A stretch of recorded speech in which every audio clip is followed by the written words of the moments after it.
venir a esta rueda de prensa, que es una rueda de prensa del Frente Cívico Estatal por una doble circunstancia.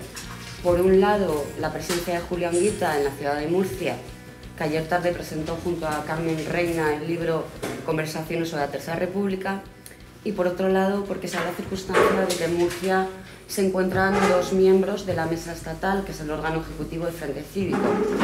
Yo misma, que soy Magdalena Martínez Bode, y mi compañero Ginés Fernández, quien además es uno de los portavoces del Frente Cívico.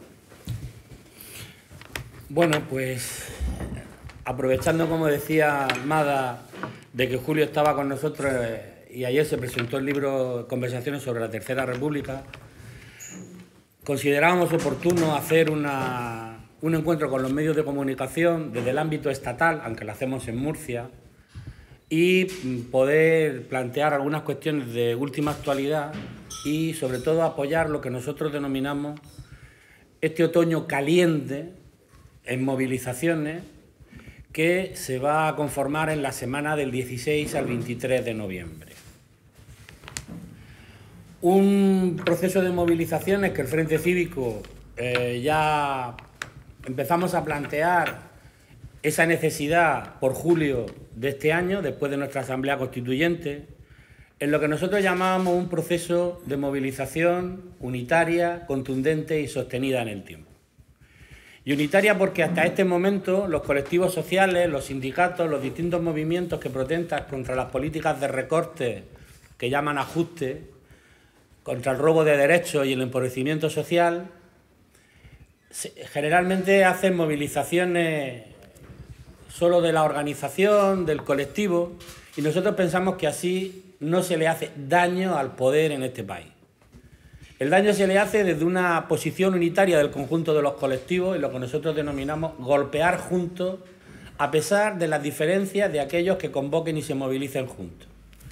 El día 23 se va a dar un hecho importante en esta cita, y es que colectivos que hasta ayer o antes de ayer se miraban de espaldas, hacían movilizaciones de forma diferenciada, con todos los matices van a salir a la calle juntos. Van a salir las mareas, los sindicatos, colectivos ligados al 15M, movimientos sociales, partidos políticos, cada uno con su eslogan o con su matiz, pero con una idea fundamental.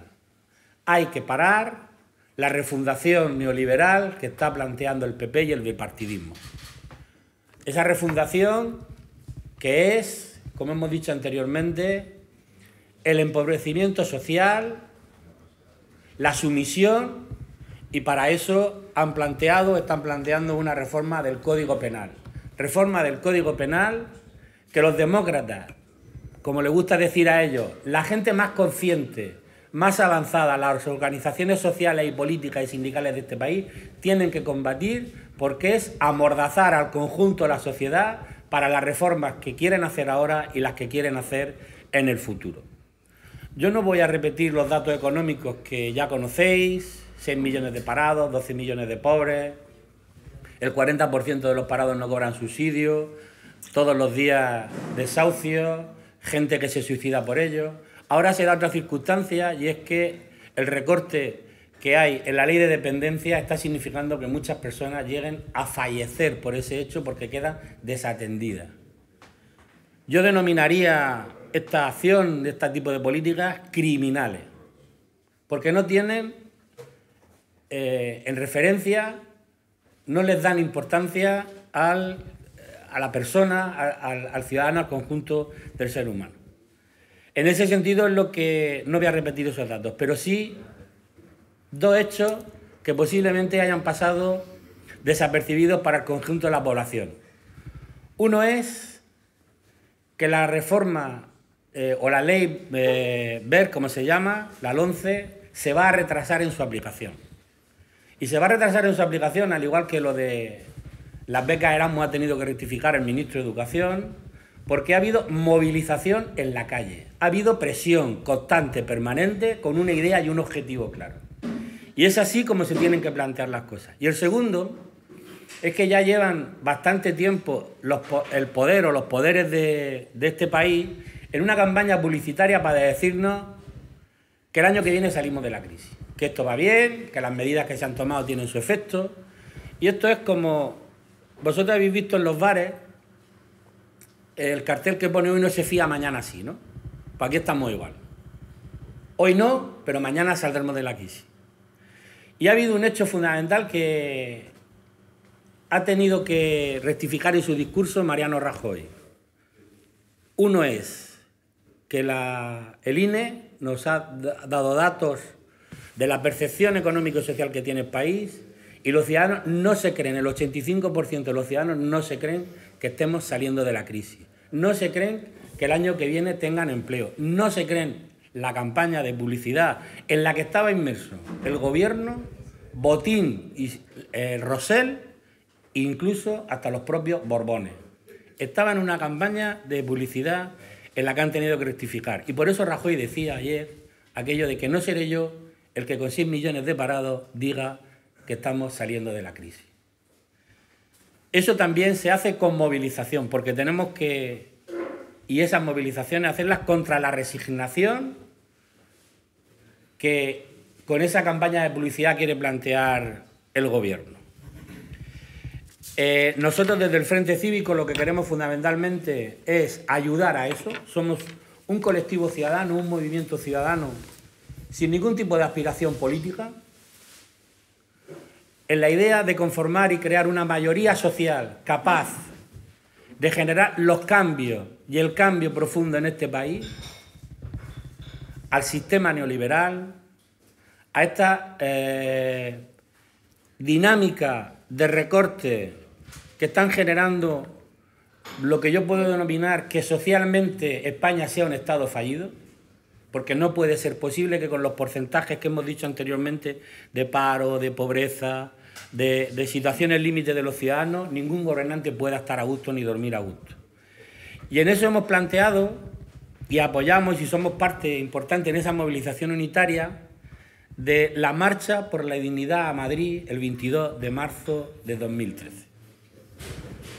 Consideramos que esta movilización es muy importante, debe ser muy importante, porque en esa confluencia, como he dicho anteriormente, de colectivos sociales, partidos políticos, sindicatos, ciudadanos, etcétera, es donde se le tiene que demostrar al gobierno que no nos resignamos, que vamos a resistir y que vamos a combatir sus políticas con toda la contundencia, porque el conjunto y la mayoría de los ciudadanos de este país se lo merecen. Y sobre todo con un partido que no cumple su propio programa, no cumple con la propia Constitución que dice defender, no cumple ni siquiera con el pueblo al que dice representar, pero sí cumple con los poderes económicos, con la troika, etcétera. Frente a ello, y para ir terminando, es donde nosotros planteamos una revuelta pacífica permanente que les haga insostenible mantenerse en el gobierno, que les haga insostenible seguir planteando ni a través del BOE ni otros mecanismos ningún tipo de reforma que perjudique a la mayoría social, a las clases populares de este país. Es esa la idea en la que el Frente Cívico Estatal estamos trabajando, vamos a seguir trabajando. Estamos en la organización de la marcha y estamos en otros ámbitos unitarios de colectivos sociales, políticos y sindicales, porque creemos que la unidad, la mayoría social, la mayoría del conjunto de las organizaciones, es decir, la mitad más 1, la mitad más 10, la mitad más 30, son los que de verdad pueden cambiar esta situación. Menos de ahí, lógicamente no, porque alguien va a aludir a su mayoría absoluta y a otra mayoría que también se está mostrando, que es la mayoría silenciosa, que ya empieza a mostrarse que no está de acuerdo con las políticas que se están haciendo. Yo, sin nada más, le dejo la palabra a Julio por si quiere añadir algo. Yo lo que hago es que se la paso a ustedes, para que pregunten, y así yo me voy ajustando a las preguntas, porque lo que ha dicho Ginés lo suscribo de pe a pa. Vale. ¿A reorientarlo? Sí, se reorienta. ¿Qué es lo que tiene que hacer el gobierno? ¿Reventar la política? No puede. Bueno, eso sabe a poco. Bueno, pues... ¿En qué medida apoya usted a este movimiento social? ¿De qué modo? ¿Con su presencia aquí o algo más en la organización de esa marcha? Vamos a ver. Creo que fue el 20 de junio del año pasado, cuando desde Sabadell hizo una convocatoria. Aquella convocatoria cuajó en lo que hoy es el Frente Cívico. Por tanto, creo que algo, no mucho desde luego, pero algo tengo que ver. Y el apoyo estriba fundamentalmente en seguir insistiendo, por donde quiera que voy, en qué consiste el Frente Cívico. Y voy a decir dos cosas, simplemente. Una que se expresa de manera negativa. No tenemos vocación de ir a las elecciones. Y es más, el autor de los primeros documentos, que fui yo, y digo el autor de aquellos primeros documentos, el Frente Cívico puede de su soberanía hacer lo que quiera. No se contemplaba esa perspectiva. No somos un partido político. No queremos formar una candidatura. Queremos ser algo muchísimo más importante que acudir a las citas electorales. En química, cuando se estudian determinadas reacciones, hay un elemento fundamental sin el cual determinadas reacciones no valen. Se llama el catalizador. Es decir, elementos que forman una unión química no lo pueden hacer si no está presente ese elemento, llamado catalizador. Pues bien, el Frente Cívico es un intento de ir tramando una malla, creando una red, pasando a él incluso a segundo término, evitar protagonismo con tal de que se vaya uniendo todo lo que está disconforme con la situación actual. Es una tarea muy modesta, es una tarea nada brillante, pero extraordinariamente eficaz. Y eso es lo que estamos haciendo. Vamos, yo mismo es lo que estoy haciendo, aprovechando que voy a presentar el libro, pues hablamos, vamos expandiendo la idea. Tenemos una voluntad de que algún día sea posible crear un contrapoder, para usarlo, Esto quiero ser claro, para usarlo donde hay que usarlo, porque al poder hay que oponerle otro, con todos los contenidos que se quiera, como ustedes quieran pensar.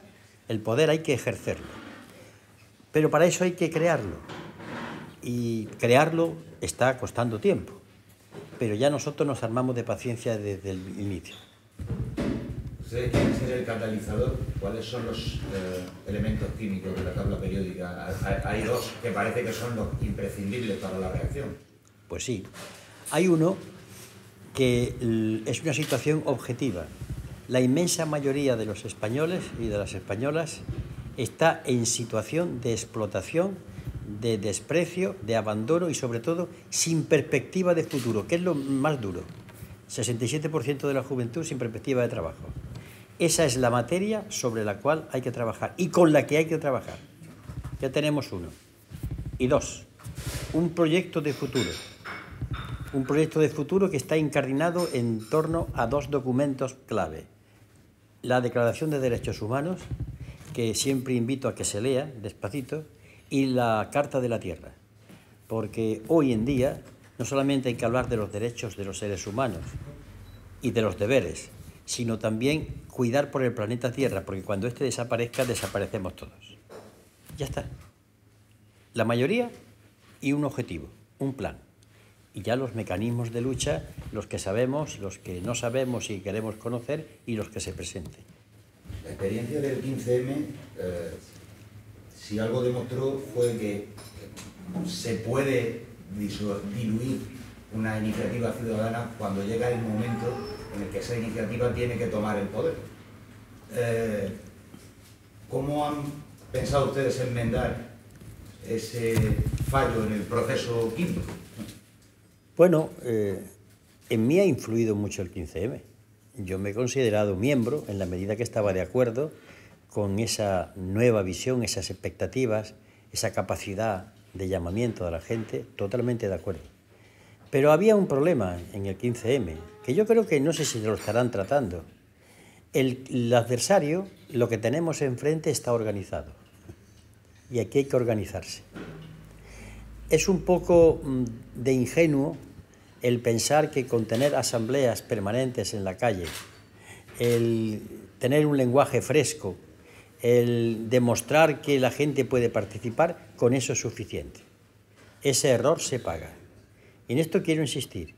El contrapoder que queremos montar tiene que estar organizado, no rígidamente, ni con disciplina cuartelaria, sino simplemente desde la participación en una idea, que queremos formar mayoría. Y la experiencia del 15M en su segunda parte de que no sabía cómo salir a otra etapa, nos está sirviendo y nos está indicando que sin organización no se puede combatir. Y esto hay que tenerlo claro. No se puede estar permanentemente apelando a que la asamblea sea deliberante. Hay que tomar acuerdos y hay que llevarlos a cabo dentro de una organización, de unos contenidos. Esta parte es la que nosotros subrayamos, porque con el 15M en su manifestación tal como la vimos, pues ¿quién no va a estar de acuerdo? El problema es cómo se pasa a la acción. Creo que usted el martes presenta sus memorias, ¿puede ser? No, de memoria nada. Entre otras razones porque tengo una memoria fatal. Pero, no. Es que eso son cosas de la editorial, que ya se lo he dicho. La memoria, no. Yo creo que jamás voy a hablar de memoria. Yo cuento cosas del pasado que no son las memorias, son hechos. Es decir, esa visión que supone el político de contar cómo él vivió los acontecimientos, yo por pudor no la pienso poner nunca negro sobre blanco.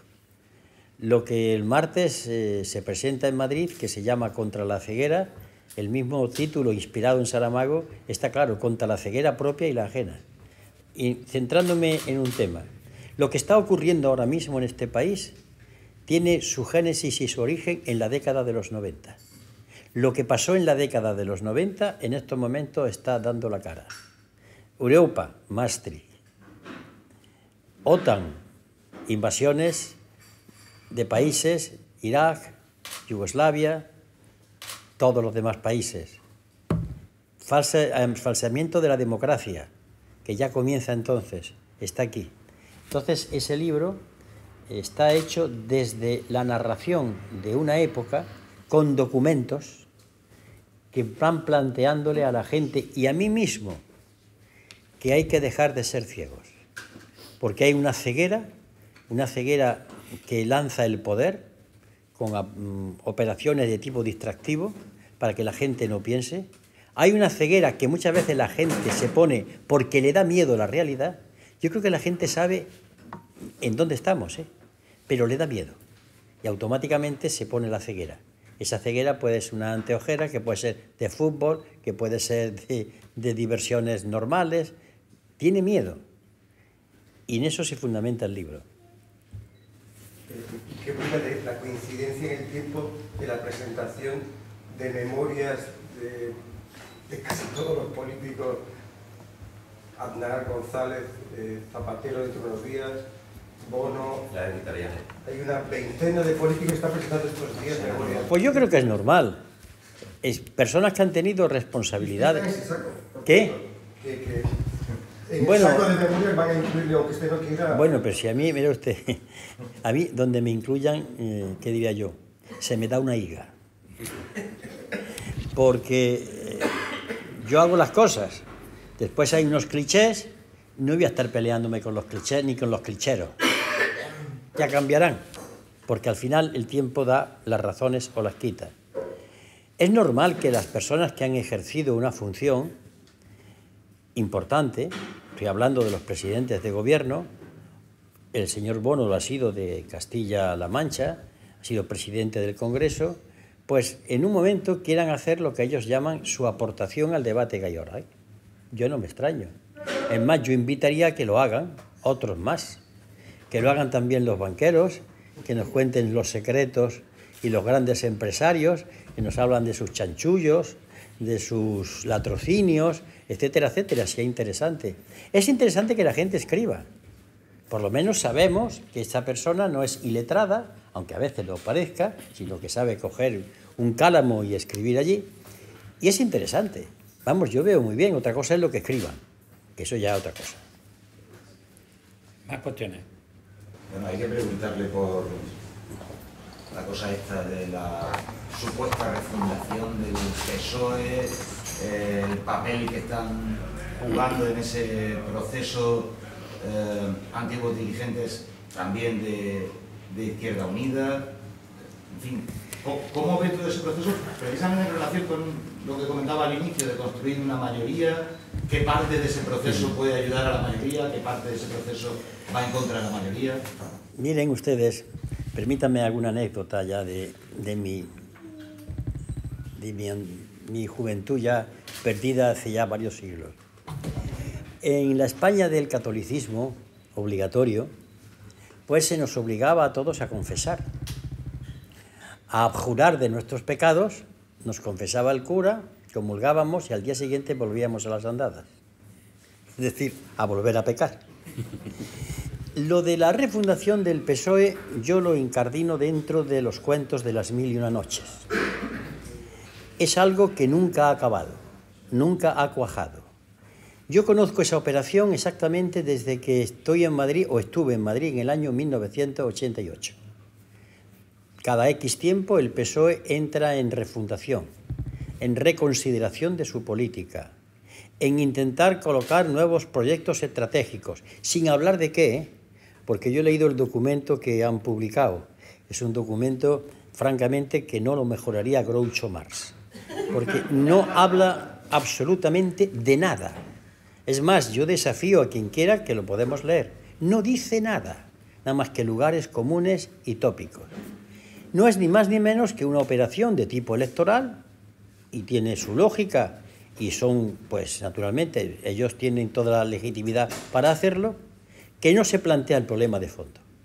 Ellos quieren ser alternancia, es decir, que se vaya el PP y entrar ellos, pero no hablan de un proyecto nuevo. Ellos siguen confiando en la Europa de Maastricht. Este es un problema que tienen los dos, que en el fondo tienen el mismo proyecto. Este famoso discurso de las dos orillas, que cuando se lanzó en Izquierda Unida, pues a mí por poco me fusilan, pero sigo creyendo.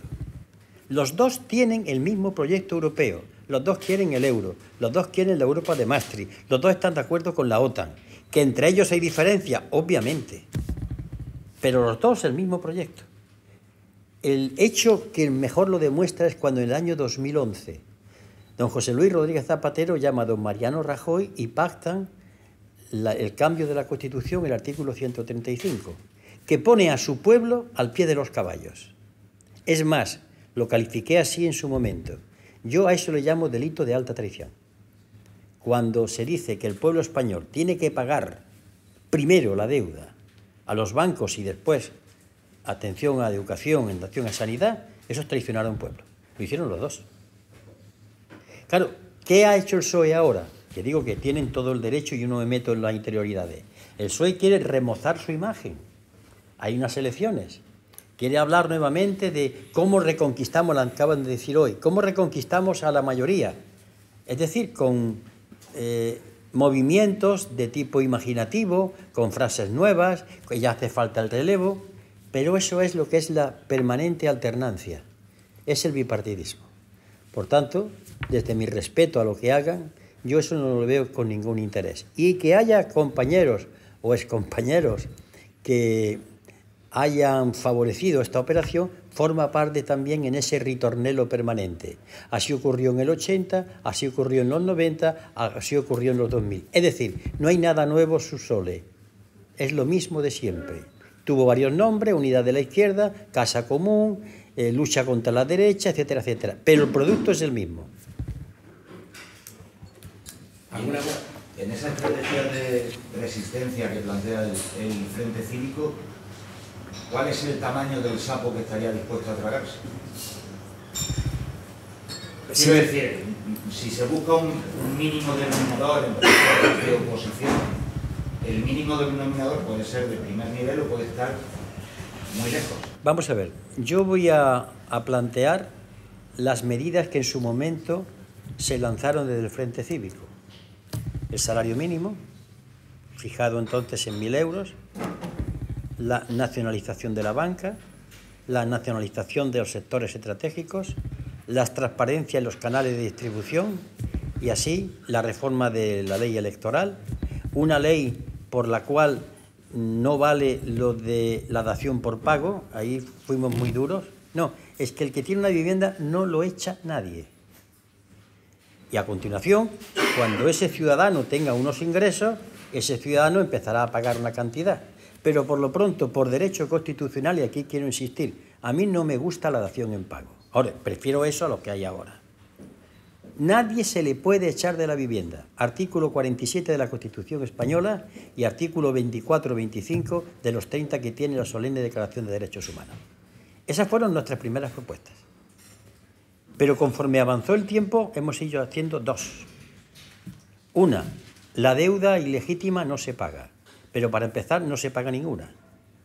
Este país no puede soportar pagar diariamente 105 millones de euros de intereses. No lo puede soportar. No hay solución. Por tanto, no se paga, como han hecho en Ecuador. Y no pasa nada, ¿eh? Pero para eso el pueblo tiene que estar detrás de los gobernantes que lo decidan. Ojo, vayamos que dejemos a nuestros gobernantes después solitos en el Gólgota.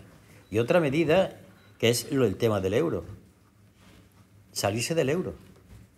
Claro, ante estas propuestas, incluso dentro de nuestras filas, hay personas que vacilan, y es normal, porque la propuesta es dura.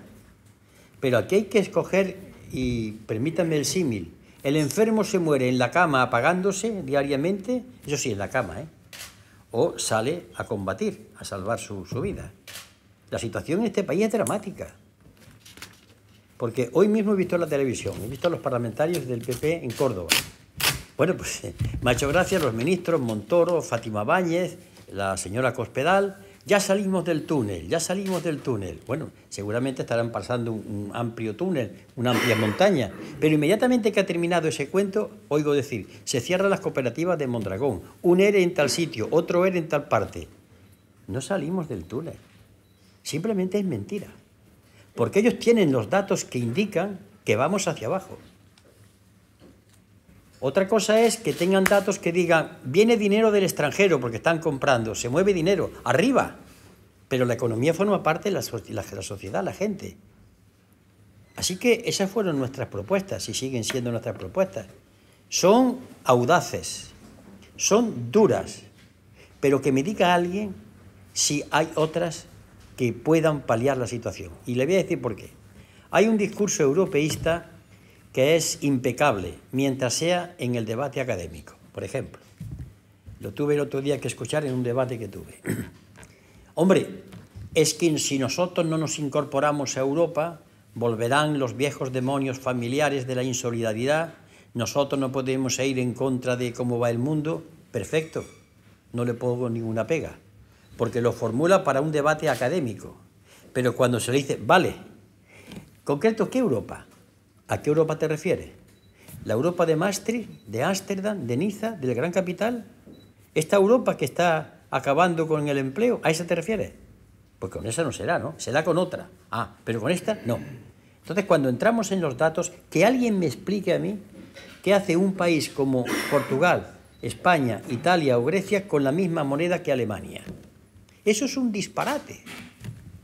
Lo estamos viendo. Alemania está construyendo su cuarto Reich a costa de los países del sur. Pues entonces, lo que pasa es que esto perturba las buenas digestiones de muchos políticos. El que le digan, oye, lo del euro, o el que le digan lo de la deuda. Pero bueno, es que ya las buenas digestiones se han acabado. Bueno. ¿Cree que el Frente Cívico tiene una función como de concienciación o de abrir los ojos ante el miedo o la ignorancia o el lenguaje que se usa cuando llaman ajuste a los recortes? Sí, pero no solamente eso. Bueno, previa a la acción, ¿no? No, conjuntamente la organización de la gente. Nosotros no nos gusta ser personas que le digamos a la gente que mire a su alrededor, que lo vea, sino que inmediatamente y organízate. Las dos. Es decir, el abrir los ojos, el razonar, el reflexionar y el combatir esta situación. Y con otra fase, preparar una alternativa. A mí nunca me han gustado los rebeldes sin causa. Hay que haber una causa. Y esto es construir la mayoría. Por eso hablamos de un programa de mínimo, porque la gente no tiene más remedio. En estos momentos la clase media española se está dando cuenta de su inmenso error de siglos. Pensar que formaban parte de los de arriba. No, los están proletarizando. Hoy hay abogados, profesores, ingenieros, que están en paro. Es decir, esa clase media que formaban los profesionales la han proletarizado, la han hecho como cualquier trabajador. Pues bien, esto hay que demostrárselo, pero a continuación decir, ¿y cómo te unes? Porque sin unión no vamos a salir. Claro, siempre queda en la gente, bueno, si se celebran unas elecciones, por eso yo dije rotundamente y lo digo delante de los medios, o en este momento las elecciones no sirven absolutamente para nada serio. Un cambio en el gobierno, PP por PSOE. Señores, eso no es cambiar nada. Esto es lo que aspira el Frente Cívico, lo que pasa es que es un discurso que en principio no gusta. Cuando a mí preguntan, y yo le digo esto pausadamente, tranquilamente, porque ellos esperan que yo le diga dos cosas. Uno, lo sinvergüenza que es el presidente de turno para sentirse satisfecho. Y a continuación, que le diga que bueno, que esto ya se va a solucionar. No. Esto tú tienes que ponerte a trabajar. Es que es así la realidad. Claro, por eso este discurso nuestro va avanzando lentamente, pero va avanzando. Porque no le da a la gente esa especie de carnaza de pedir, no, con que Anguita me diga que el presidente es un sinvergüenza, ya, no te lo voy a decir. Al presidente se le combate, no se le insulta. Más que de vez en cuando uno ve algunas cosas, ya no puede evitarlo, ¿no? Se lo hizo al televisor. Pero vamos, yo creo que moderadamente, hay que probar la alternativa. Ahora mismo, yo veo en la sociedad española que la mayoría de los colectivos emprenden acciones por separado, ¿no? Sí.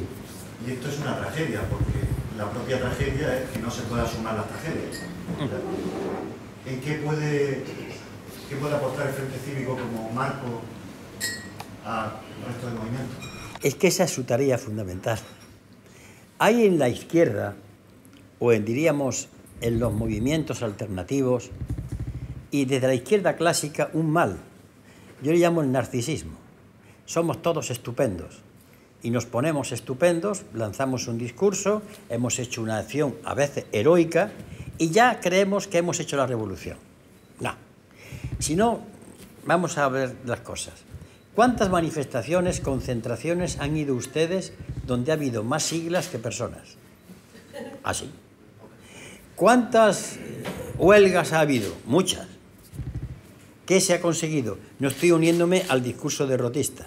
Yo creo que hay que hacer huelgas, manifestaciones, está claro, pero cada vez con más cabeza, cada vez con más visión unitaria, de tal manera que en un momento determinado una huelga haga cambiar a un gobierno. Pero para eso hay que unir fuerzas, hay que crearlas. Nosotros hemos concebido el Frente Cívico como un contrapoder. Y el contrapoder no es un contragobierno. El gobierno es el manijero. ¿Saben ustedes lo que es el manijero? En los cortijos de mi tierra es el capataz. Es el manijero del poder económico. Y nosotros vamos contra el poder que hay detrás del gobierno. Y chocaremos con el gobierno porque el gobierno, ese capataz, se pone en medio. Pero sabemos contra qué vamos. Nuestro objetivo es Emilio Botín, Francisco González, Telefónica, Iberdrola, todas ellas, todas esas multinacionales. Ese es el enemigo a batir. Que el gobierno se pone enfrente, ¿qué vamos a hacer? Habrá que combatirlo. Porque si hablamos solamente de cambio de gobierno, puede que cambiemos el gobierno, pero que entren otros para hacer lo mismo. En esto hay que tenerlo claros. Queremos ser, todavía no lo somos, pero queremos construir un contrapoder que lo ejerza. ¿Dónde? En la calle, en las instituciones, en la cultura, en la lucha de ideas, en todo lo que se despliega una organización. Muy bien, pues sí, agradeceros vuestra presencia y agradeceros vuestra presencia y nada, nos vemos en otra ocasión que os convoquemos como Frente Cívico. Gracias. Somos mayoría. Somos mayoría.